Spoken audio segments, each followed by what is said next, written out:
Hello students, welcome to my YouTube channel.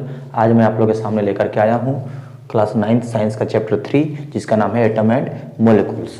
तो इस video में हम लोग ये समझेंगे कि एटम्स क्या होते हैं और उनकी खोज कैसे हुई और अभी के दौर में, अभी के सिचुएशन में एटम्स का क्या पोजीशन है, मतलब कि एटम्स आगे चल के मोलिकुल्स कैसे बनाते हैं। तो चलिए हम इस चैप्टर को शुरू करते हैं। इसको पूरा समझने के लिए आप इस वीडियो के अंतिम तक बने रहें। तो अर्लियर टाइम में, पुराने ज़माने में लोगों के बीच एक क्यूरियोसिटी रहती थी, मतलब वो लोग जानने के लिए उत्सुक रहते थे कि कोई भी चीज़ है वो किस चीज़ से मिल करके बने हैं। जैसे हमारे घर के आसपास या हमारे आसपास जो भी चीज़ें या मटेरियल्स या थिंग्स प्रेजेंट हैं वो किस चीज़ से मिल करके बनी हुई हैं।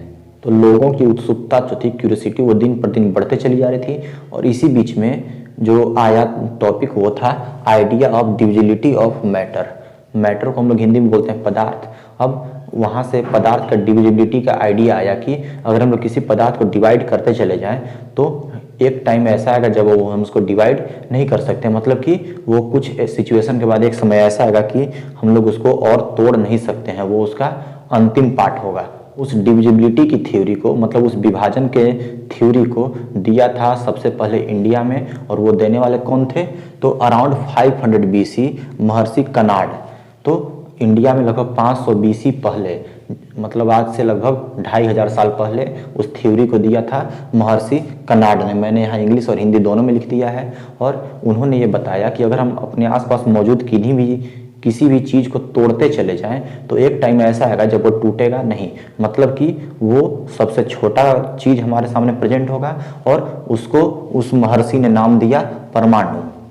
तो महर्षि कनाड एक फिलोसफर थे और उन्हीं के जैसे एक दूसरे फिलोसफर हुए जिनका नाम था पकुधा कात्यायन, और जिसको हम लोग हिंदी में पकुधा कात्यायन बोलते हैं। और उन्होंने एक दूसरा थ्योरी दिया कि particles combine to form matter, मतलब कि कोई भी मैटर को बनाने में, मतलब कि हमारे आसपास जितने भी वस्तुएं प्रेजेंट हैं, जितने भी मैटर या पदार्थ प्रेजेंट हैं, उसको बनाने के लिए जो चीज़ कंबाइन होते हैं, जो मिल करके उसको बनाते हैं, वो होते हैं छोटे छोटे पार्टिकल्स, मतलब छोटे छोटे कण मिल करके और किसी भी बड़े चीज़, बड़े पदार्थ या बड़ी वस्तुओं का निर्माण करते हैं।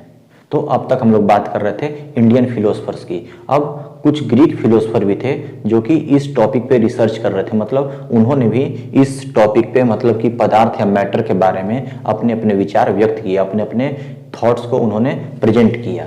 तो उन फिलोसफर्स में से जो दो नाम थे वो थे डेमोक्रिटस एंड ल्यूसिपस। उन्होंने बताया कि जो भी हमारे आसपास मटेरियल्स प्रेजेंट हैं, मैटर प्रेजेंट हैं, वो सारे मिल करके बनते हैं एटम्स से। और तो उन्होंने एक नया टर्म दिया जिसका नाम था एटम।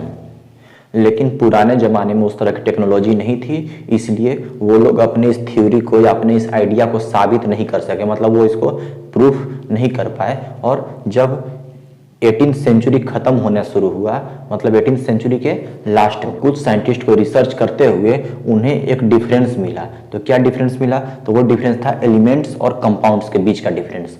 मतलब कि एलिमेंट्स जो कि बेसिक फॉर्म में अवेलेबल हैं और कंपाउंड जो कि वो एलिमेंट्स मिल करके बनाते हैं, जैसे कि कार्बन और कार्बन डाइऑक्साइड। और वो ये पता लगा पाए कि जो भी वस्तुएं, जो भी मटेरियल्स हमारे आसपास प्रेजेंट होती हैं, हमारे सराउंडिंग्स में प्रेजेंट हैं, वो किसी न किसी चीज़ से मिल करके बनी होती हैं। उसके बाद आए एक फ्रेंच साइंटिस्ट जिनका नाम था एंटोनी एल लेवेजियर। उन्होंने बताया कि कोई भी एक मैटर या कोई भी एक चीज़ या कोई भी एक छोटी सी वस्तु किसी दूसरे वस्तु के साथ कैसे कंबाइन होती है, कैसे जुड़ती है और किसी अन्य वस्तु का निर्माण करती है, मतलब कि छोटी छोटी वस्तुएं कैसे मिल करके किसी बड़े चीज़ का, बड़े पदार्थ का निर्माण करती हैं। और इसी के चलते हम उनको फाउंडर ऑफ केमिस्ट्री भी बोलते हैं या फाउंडर ऑफ केमिकल साइंस बोलते हैं। मतलब कि केमिकल साइंस का या केमिस्ट्री का फाउंडेशन किसने रखा था? तो उसका आंसर होगा एंटोनी एल लेवोजियर। लेवोजियर के थ्योरी के हिसाब से जो भी छोटे छोटे पार्टिकल्स जो कि कंबाइन होते थे वो मिलने के बाद एक नए मैटर का या पदार्थ का निर्माण करते थे, उसका फॉर्मेशन करते थे। तो उन्होंने लेवोजियर ने क्या किया कि एक लॉ दिया जिसका नाम था लॉज ऑफ केमिकल कॉम्बिनेशन। इस केमिकल कॉम्बिनेशन के लॉ में उन्होंने दो लॉ को दिया, दो नियमों को दिया। तो सबसे पहला नियम था law of conservation of mass, मतलब first law is law of conservation of mass. तो इसका स्टेटमेंट क्या था इनके हिसाब से, mass can neither be created not destroyed in a chemical reaction.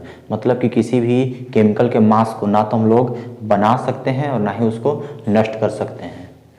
अब यहाँ पे एक क्वेश्चन ये उठता है कि अगर हम लोग किसी भी मास को बना नहीं सकते हैं, उसको नष्ट नहीं कर सकते हैं, तो जो भी चीज़ें हैं वो एक रूप से दूसरे रूप में कैसे आ जाती हैं। तो वहाँ पे जो मास होगा, जो उसका भार होगा, उसके बीच में ट्रांसफॉर्मेशन होगा, मतलब वो एक रूप से दूसरे रूप में बदल जाएंगे, वो कभी नष्ट या उनका निर्माण नहीं होगा।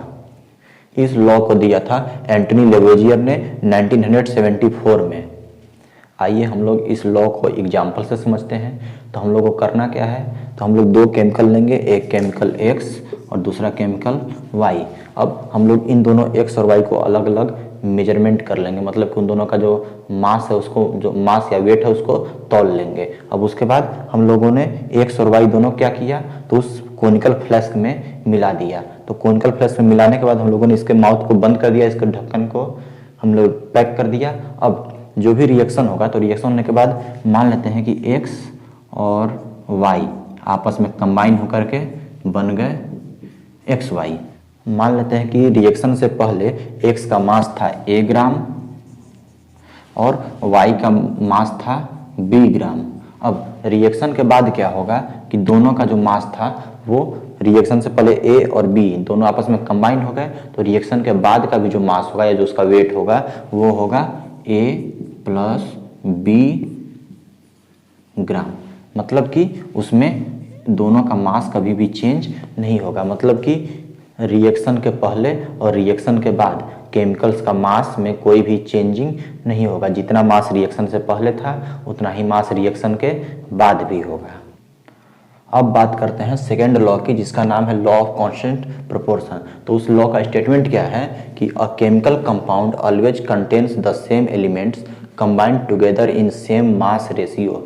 मतलब कि अगर हम लोग एक केमिकल कंपाउंड लेते हैं, जैसे कि एग्जांपल लेते हैं, मान लीजिए कि वाटर, या इसका जिसका केमिकल फार्मूला होता है H2O।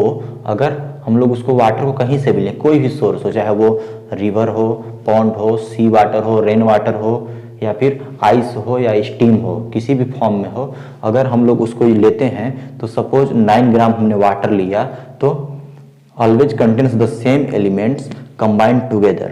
तो वो क्या होगा, तो जब भी हम लोग कभी वाटर लेंगे तो वो किस चीज़ से बना होगा, तो वो दो एलिमेंट्स से, जो कि हाइड्रोजन और ऑक्सीजन है, उससे मिलकर के बना होगा, और in the same mass ratio. और उन लोग का जो मास का जो रेशियो होगा वो हमेशा सेम होगा, वो कांस्टेंट होगा। जैसे कि 9 ग्राम H2O में अगर हम लोग उसको डिकम्पोज करें, मतलब कि तोड़ें हाइड्रोजन को अलग और ऑक्सीजन को अलग, तो हाइड्रोजन हमें मिलेगा 1 ग्राम और ऑक्सीजन मिलेगा 8 ग्राम। मतलब कि हाइड्रोजन और ऑक्सीजन का जो मास रेशियो था वो हो गया 1:8। तो जब भी कभी वाटर का फॉर्मेशन होगा या वाटर को जब हम लोग डिकम्पोज करेंगे, तो उसमें हाइड्रोजन और ऑक्सीजन का जो मास रेशियो होगा वो मिलेगा 1:8। और ये कोई भी वाटर के मॉलिक्यूल के लिए हमेशा कांस्टेंट होगा, मतलब कि सेम होगा, वो चेंज नहीं होगा।